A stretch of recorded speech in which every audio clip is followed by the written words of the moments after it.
I watched the HOA president claw at his eyes, screaming as pepper spray burned his face. He'd broken into my barn at midnight, my land, my family's legacy. But when the cops arrived, his camcorder revealed the real story. Tonight I'll prove this hillbilly's running illegal operations, his recording hissed. They weren't just harassing me, they wanted my ranch. And I'd just given them the excuse to take it. The officer's flashlight trembled as he rewound the tape. You need to see this. Harold's voice crackled through static. Once they see what's in his barn, even the cops will help us take. The screen went black. Take what? I demanded. The officer closed the camcorder. Mr. Mitchell, when's the last time you checked your property lines? But pepper spray doesn't stop HOAs. They prefer slower poisons, liens, bylaws, smiling men in SUVs. 3 months earlier, I'd made my first mistake, trusting Texas law. The deed still smells like Dad's diesel gloves from when he'd muck sign it to 8-year-old me. Someday, Joshua, he'd growl, you protect what's yours. Last week, I found his old spray encircling the map coordinates that now match Harold's annexation plans. The eminent domain notice quoted a 1927 land grant clause. Same clause Harold's great-grandfather used to seize 400 acres from Mexican farmers. My goats grazed on their unmarked graves. His smile peeled back like a coyote's snarl. They drove off, threats dissolving into ambulance sirens, swallowed by the same night that took Dad's goats. Harold's mugshot couldn't unburn the barn. But when I replant Dad's pecan tree where they poisoned the goats, Max digs up a rusted HOA badge from 1992. The name isn't Simmons. Turns out, they've been stealing land longer than I've been alive. Asterisk the asterisk. So what's buried under your property? I watched the HOA president claw at his eyes, screaming as pepper spray burned his face. He'd broken into my barn at midnight, my land, my family's legacy. But when the cops arrived, his camcorder revealed the real story. Tonight I'll prove this hillbilly's running illegal operations, his recording hissed. They weren't just harassing me, they wanted my ranch. And I'd just given them the excuse to take it. The officer's flashlight trembled as he rewound the tape. You need to see this. Harold's voice crackled through static. Once they see what's in his barn, even the cops will help us take. The screen went black. Take what? I demanded. The officer closed the camcorder. Mr. Mitchell, when's the last time you checked your property lines? But pepper spray doesn't stop HOAs. They prefer slower poisons, liens, bylaws, smiling men in SUVs. 3 months earlier, I'd made my first mistake, trusting Texas law. I bought the place with everything I had after my dad passed. I left my job in Austin and moved out to the old property in East Texas. It wasn't much, 50 acres of raw, uncut land, a 2-bedroom farmhouse, a barn that needed patching, and fields that hadn't been tended in years. But it was peaceful and it was mine. My name's Josh Mitchell, 34, and I worked in IT for almost 10 years, but city life was draining the soul out of me. I wanted a new start. Something that mattered, so I came back home. The first 6 months were rough. I spent mornings fixing fences and evenings trying to get internet strong enough to stream the weather. I didn't have much, just Max, a stubborn old pickup, and a deep respect for hard work. Then came the HOA. I didn't even know we were neighbors at first. Whispering Pines Estates was a high-end development that popped up about a quarter mile from the edge of my land. Big gates. Bigger egos. They had rules for everything. Grass height, mailbox design, even how long you could leave your trash out. I wasn't part of it legally, not even close. My property wasn't zoned under their jurisdiction. My entrance was from the county road, not their gated community. Still, the problem started small.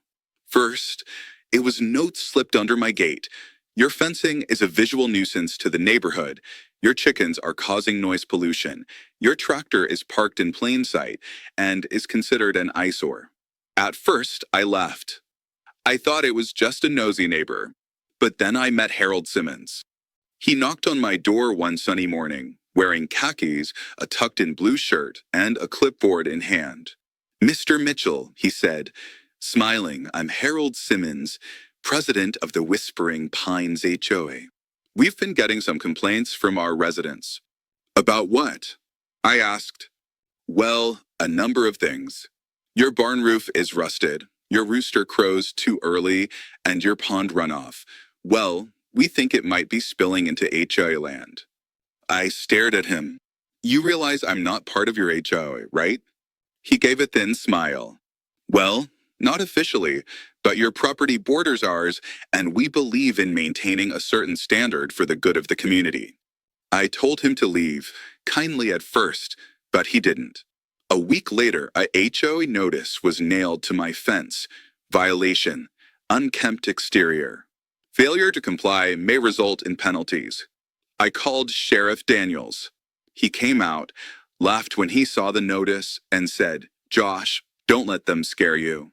You're not part of their thing. They got no say over your land." I believed him, but Harold wasn't done. He sent more notices and even mailed me a final warning letter threatening daily fines unless I removed my barn. I ignored it. Then came the drone. I found it buzzing over my land while I was feeding my goats. I shot it down with a slingshot. The next day, Harold was at my gate again. "You destroyed HOA surveillance property," he yelled. I told him to get off my ranch or I'd call the sheriff again, and I did. But Harold didn't stop. He waited, planned, watched. That's how we got to the night he broke into my barn. Now, with the flashing red and blue lights rolling down my road, I suddenly wondered, had he set me up? Was Harold recording this as some twisted HOA trap? Max barked as the patrol car got closer. I stood frozen in the gravel, Harold still moaning in pain behind me. The cruiser pulled up and two officers stepped out, hands resting on their holsters. "Hands where we can see them," one shouted. I raised my hands. "This is my property. That man broke into my barn." One officer walked over to Harold, who was barely able to open his swollen eyes. "He attacked me," Harold groaned. I was conducting an investigation." The other officer looked at me. "What kind of investigation?" Then I realized Harold had something tucked in his pocket. It wasn't just his ID badge, it was a camcorder. He had recorded the whole thing. But here's the thing, what was on that tape? Just before I sprayed him, I remembered hearing a beep, recording. I couldn't shake the feeling that he wanted this to happen, but for what? Was Harold Simmons trying to do on my land that night, and who tipped off the cops before I even made the call? Just when I thought things couldn't get worse, one of the officers opened the camcorder and looked at the screen. Then he raised an eyebrow and looked straight at me. "Sir, you're going to want to see this." The officer turned the camcorder toward me, his face unreadable under the brim of his hat. I stepped forward slowly, still breathing hard, trying to calm my nerves as Max circled around protectively, growling low at Harold, who was still groaning in the dirt. Footage started to play. At first, it looked like nothing, just Harold walking up my driveway, the light from his flashlight bobbing as he made his way around the side of the barn. But then the audio kicked in. Tonight, I'm going to catch him violating HOA visual standards and finally get proof this guy's running an illegal farm. My jaw clenched. The officers exchanged glances. The recording continued. Harold crept up to the barn, pushed the door open with his foot, and whispered into the camcorder, "Let's see what filth this hillbilly is hiding in here." That was before I entered, before I pepper sprayed him. The officers paused the footage. "Looks like this man broke into your property with intent," one of them said. "And it also sounds like he wasn't here on any real legal business." "I've been telling people for weeks," I said. "The HOA's been harassing me even though I'm not part of them. Harold's been leading the charge. I've reported it, warned him, and now this." The first officer nodded, walked back toward his car, and called for medical assistance for Harold. The second officer helped me fill out a statement. It was clear now I wasn't the aggressor. But that didn't mean Harold was going to back down. Even as they rolled him onto the stretcher, coughing and half-blinded, Harold kept muttering, "This isn't over, Mitchell. You'll regret this. I'll take your land." I watched from my porch as they drove off with him in the ambulance, red lights fading down the road. Adrenaline wore off quickly, and I sat on my porch swing, hand trembling as I patted Max's head. What had just happened? Was this the end or the beginning? Next morning, I barely had time to catch my breath before trouble came knocking again, literally. I was fixing the barn door when a car pulled up, an expensive black SUV with tinted windows. A woman stepped out in heels, sunglasses, and a blazer that screamed lawyer. "Mr. Mitchell?" she asked. "Yes. My name is Kimberly Rhodes. I represent Whispering Pines HOA. You assaulted our president, Mr. Harold Simmons, and we are preparing to press charges and file a civil suit for damages." I blinked. "Did the police not give you the footage from his own camcorder?" "We're aware of the incident," she said coolly. "But trespassing laws can be flexible in communities with shared boundaries." I laughed out loud. "We don't have shared boundaries. My ranch is private. I have the deed. I've had the sheriff out here 3 times. She pulled out a document. "Then maybe you'll want to read this. The HOA board voted last year to annex your outer fields into the Whispering Pines' visual perimeter zone. Any land within visual range of HOA property is subject to aesthetic review." My mouth dropped open. "You can't do that." "Oh, but we already have. It's in the new bylaws, effective since last November." This was insane. I'd be receiving a packet in the mail, expecting formal HOA violations and fines starting Monday. She turned and got back in her SUV like she hadn't just dropped a legal bomb on me. I stood there in the dirt, furious, and suddenly I understood. This wasn't about my barn. It wasn't about the rooster. It wasn't even about Harold's bruised ego. They wanted my land. Whispering Pines had maxed out their plots. They had rich people lining up to build more homes, but they had nowhere else to go. My ranch sat on the only green, open space within miles. They didn't want me to leave because I was a nuisance. They wanted me gone because they needed my land. And now they were getting aggressive. I called Sheriff Daniels. He came out later that day, took one look at the legal document Kimberly had left, and said, "They've pulled stunts like this before. Tried to annex a fishing dock 3 years ago, went to court over it, and lost. But it cost the owner 20 grand in legal fees." "Well, I don't have 20 grand to burn," I said. "Then we need to find a way to shut this down before it gets that far." That afternoon, I started digging. I found old zoning maps, land boundary deeds, tax records. My ranch had been marked agricultural/private for over 50 years. The HOA had zero legal power here, but what they had was money and lawyers. I wasn't going to beat them in court, not unless I had help. So I called someone I hadn't spoken to in years, my cousin Trent. He was a contractor turned veterans' rights activist with a very unique skill set and a long memory of how our family got pushed around. He picked up on the second ring. "Josh, you okay?" "I need help." "It's the HOA. They broke into my ranch." I sprayed the president in the face. A pause. "I'm on my way." 3 days later, Trent arrived with his truck, a stack of legal books, and a toolbox. He wasn't just here to help me defend. He was here to fight back. We started by putting up more signs.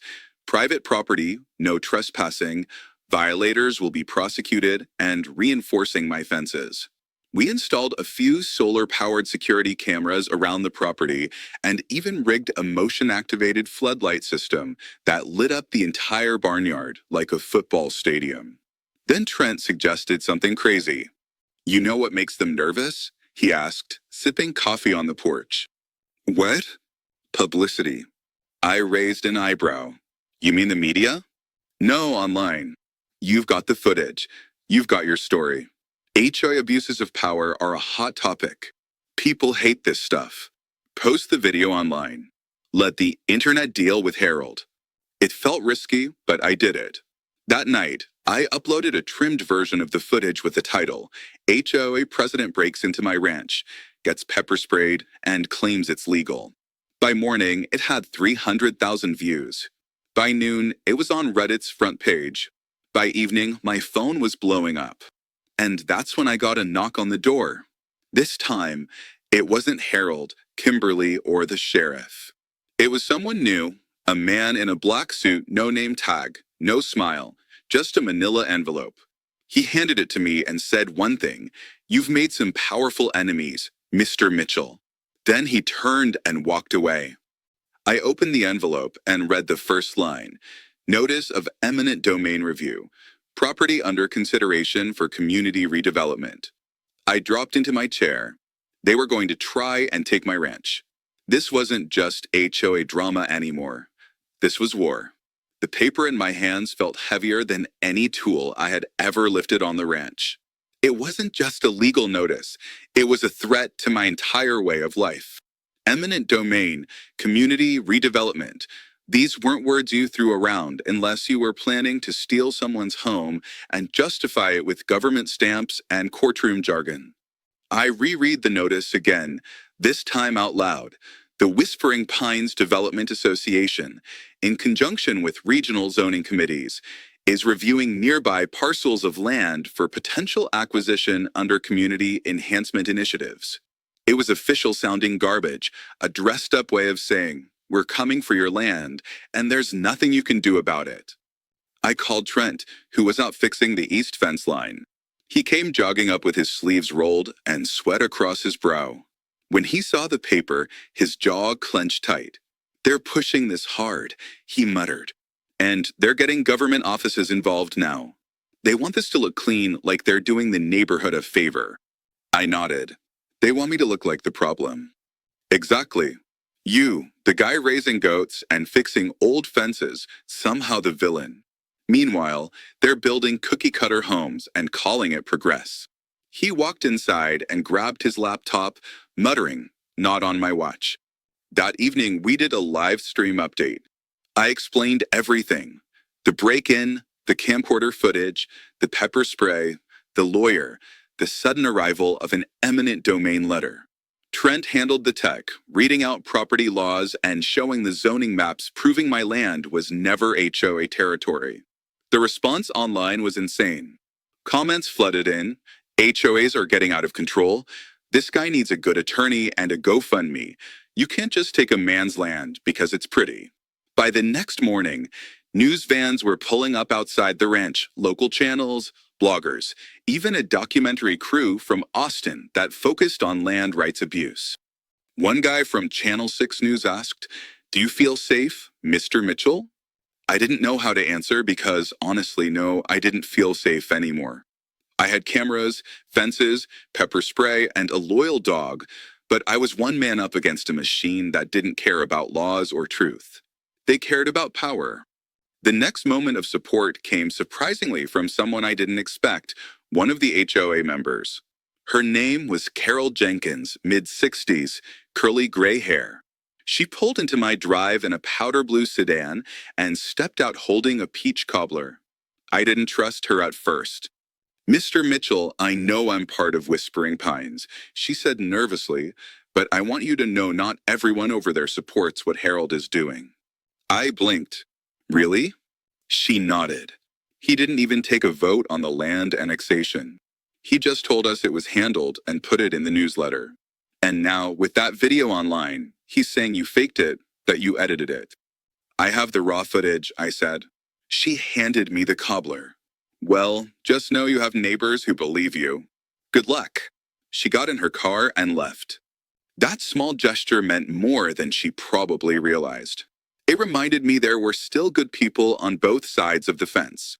But good feelings don't last long when you're up against a cornered snake. Because that night, I heard an engine, then a pop, then another. I bolted out of bed, grabbed the flashlight, and Max ran toward the front fence. I saw it. My mailbox had been blown apart. Shards of metal were scattered across the road. One of the new security lights had been shot out. Someone had driven by and taken shots at my property. They were sending a message. I called Sheriff Daniels again. He came out fast, took pictures, collected shell casings. "We'll look into it," he said, but his voice was tired. "This thing is getting bigger than local law."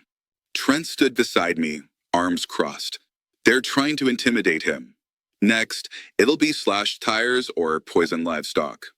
I swallowed hard. "They've already done that once," he nodded. "Then it's time we go beyond defense." That night, we built a makeshift command post in the barn. Trent installed backup Wi-Fi and an emergency phone line.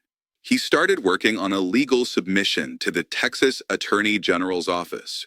We were building a full public defense, one they couldn't ignore. But Harold wasn't backing down either. A week later, I received another letter. This one came with a glossy packet and gold embossed seal, HOA cease and desist.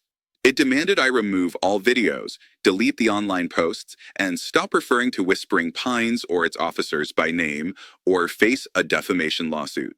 It was laughable, but that wasn't the real kicker. Tucked in the back was a notice of entry. They claimed they had scheduled an HOA inspection of my barn for compliance checks. Trent read it 3 times and burst out laughing. "They really think they can just walk in here again?" I didn't laugh because deep down I knew Harold. He wasn't bluffing. Sure enough, the next day, just after noon, a white golf cart rolled up from the back trail near the woods. I hadn't used that trail in years. It had been overgrown and blocked by fallen trees, but now it was cleared out and muddy from tire tracks. It was being used like a private road. And sitting in the front seat of that golf cart, holding a clipboard and wearing a smug grin, was Harold Simmons, still bandaged, wearing sunglasses and not alone. 2 other HOA board members flanked him, both dressed like they were attending a barbecue. I didn't wait. I grabbed my phone, turned on the camera, and marched out to meet them. "You're trespassing again, Harold," I shouted. "We have legal authority," he yelled back. "Your barn is being inspected for code violations. You're not code enforcement. You're a glorified neighborhood gossip club." He kept walking toward the barn. That's when Max lunged forward, barking so loud one of the board members jumped back. Harold didn't flinch. He shoved the gate open again. That was it. I reached down, grabbed the pepper spray from my belt, and held it up. "Last warning," I growled. He smirked. I raised the can, but before I could squeeze it, there was a loud metallic clunk. Max yelped. I turned to see one of the board members had swung a stick at Max. "They hit my dog." "My dog," I snapped. I tackled Harold so hard we both crashed into the muddy dirt. His clipboard flew.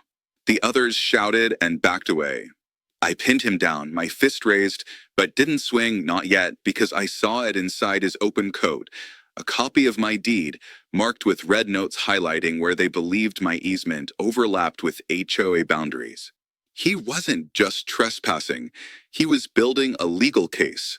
And I knew right then, if I didn't end this now, they would win. But I had something they didn't.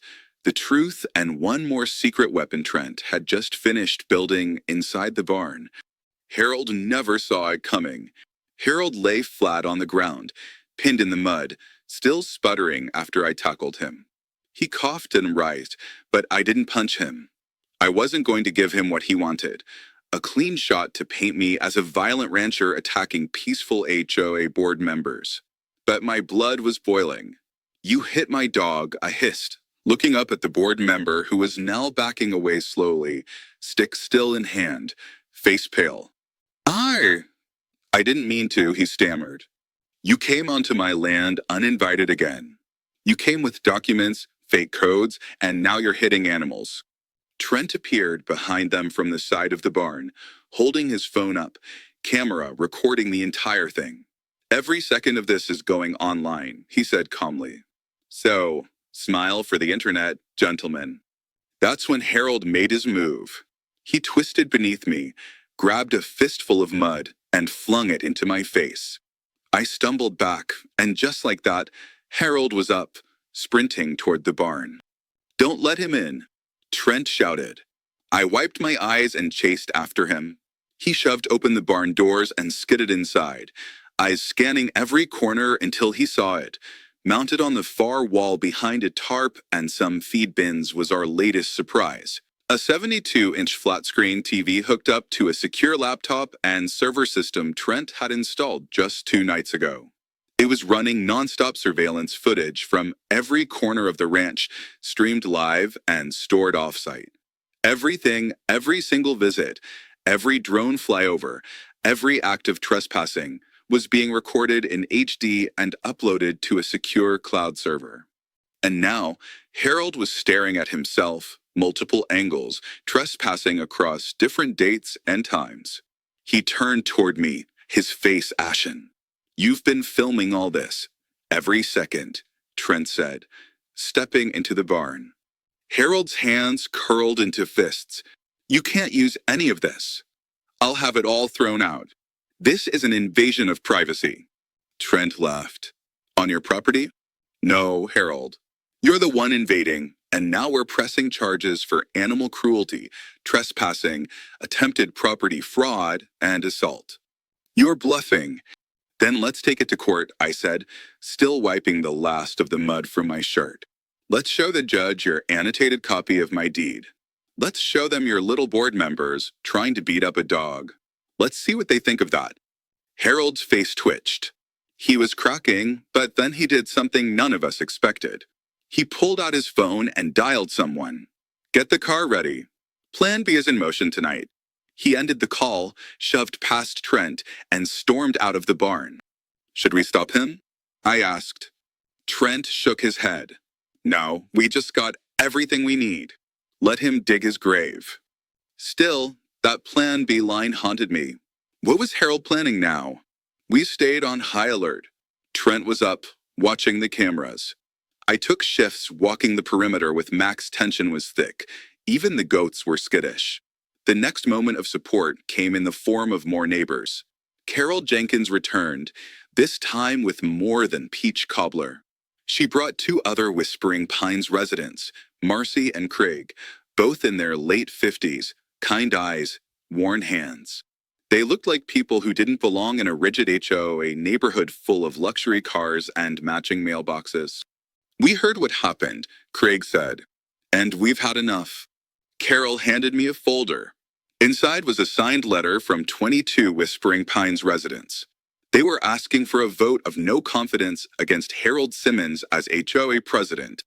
"Wait, this is real?" I asked, stunned. Craig nodded.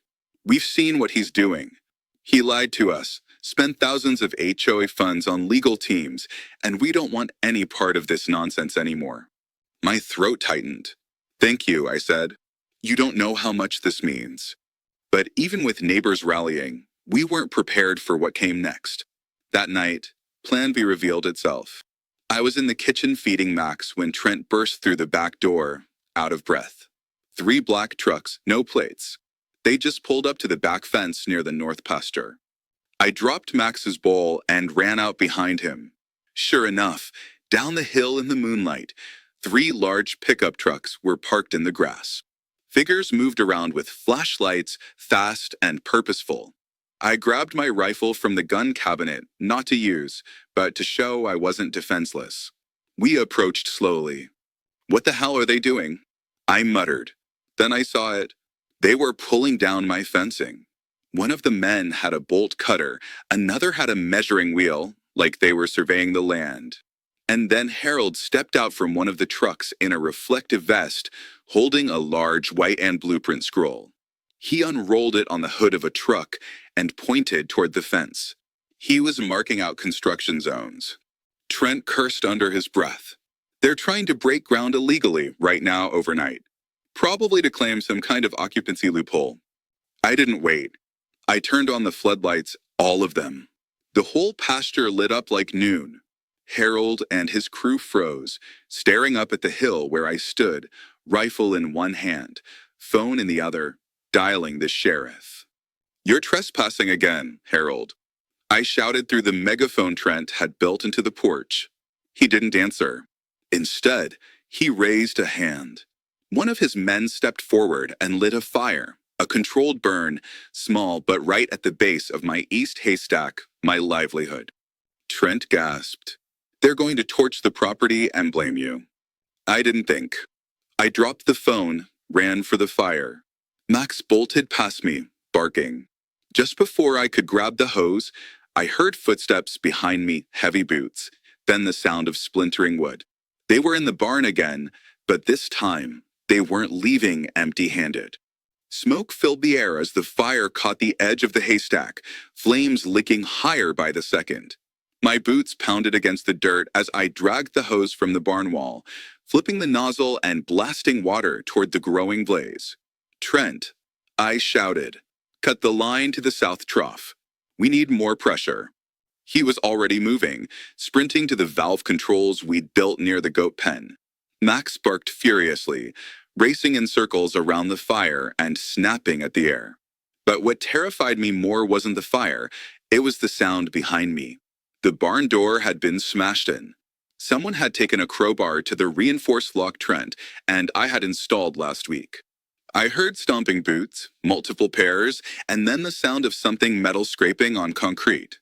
They were taking the server tower, the one storing backup footage, legal files, and digital logs of every HOA incident since this nightmare began. Josh, Trent yelled. They're trying to destroy the evidence.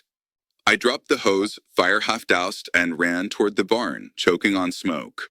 Inside, 2 men in black hoodies were hauling the server tower, wires dangling behind them like ripped veins. Another guy stood lookout by the door, holding what looked like a metal pipe. He turned and spotted me. I didn't hesitate. I pulled the pepper spray off my belt and aimed straight for his face. He screamed and dropped the pipe, clutching his eyes.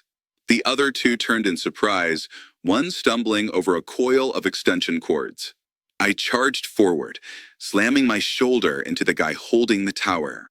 He fell back with a crash, the server slipping from his grip and hitting the floor with a loud clang.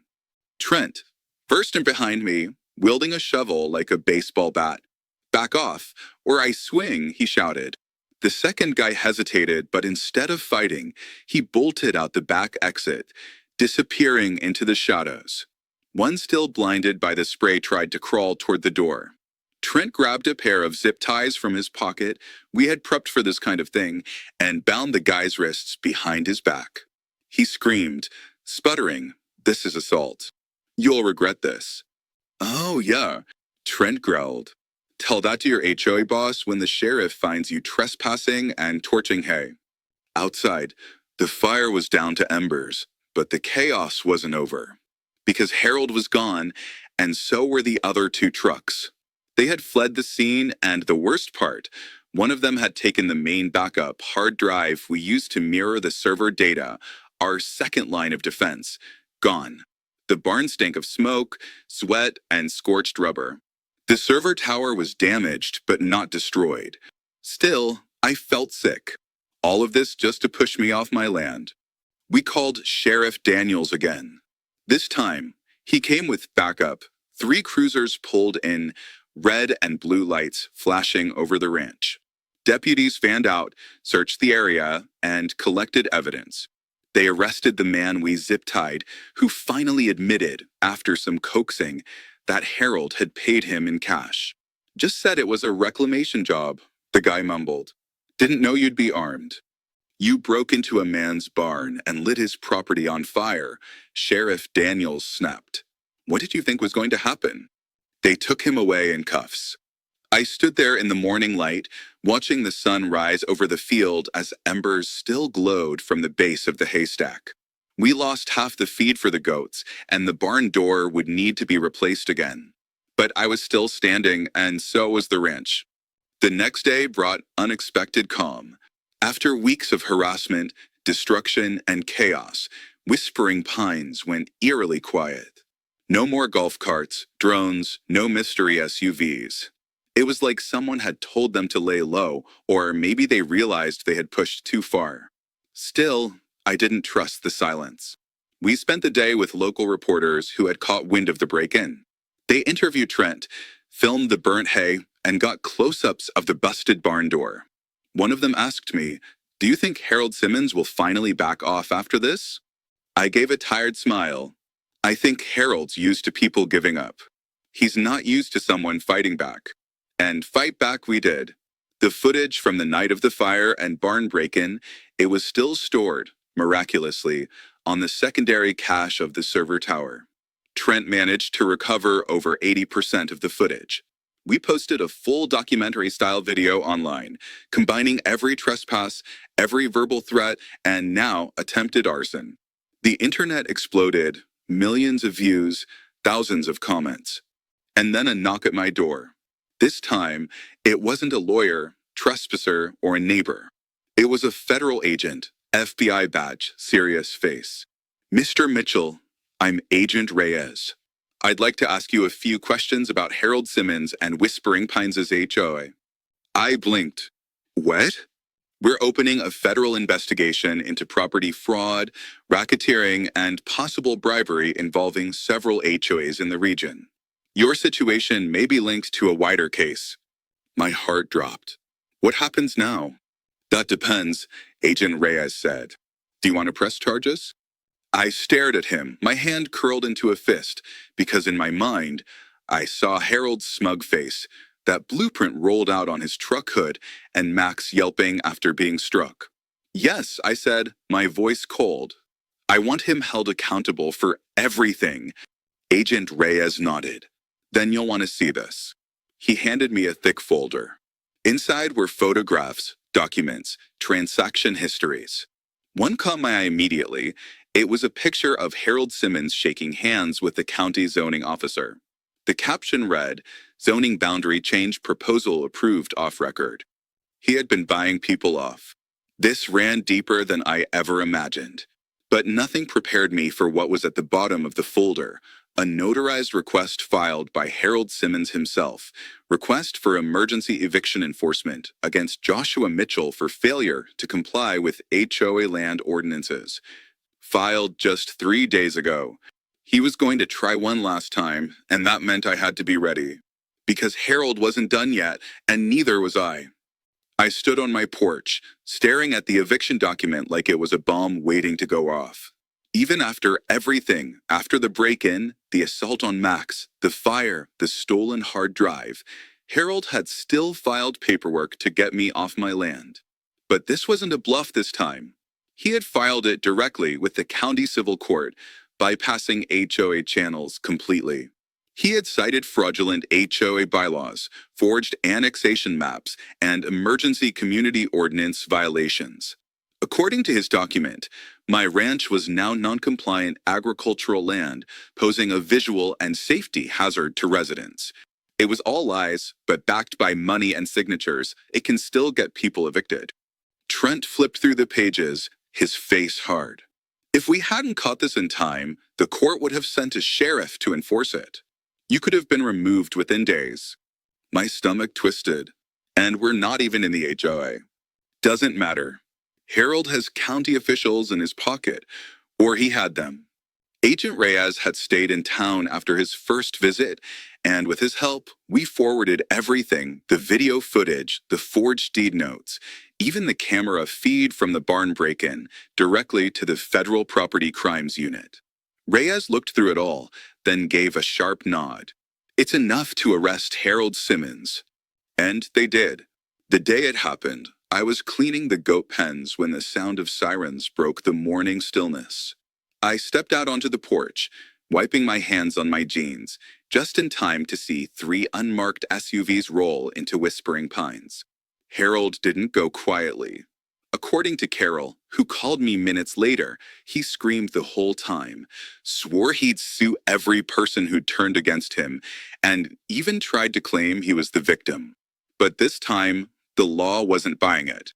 Harold Simmons, president of Whispering Pines HOA, was arrested on 7 counts of trespassing, 2 counts of attempted arson, animal cruelty, fraud, unlawful surveillance, and conspiracy to falsify land documents. His mugshot went viral before noon. The man who'd terrorized me for months was now being walked out of his marble driveway in handcuffs, flanked by the very same sheriff he once tried to manipulate. But just when I thought the storm had passed, the final twist came.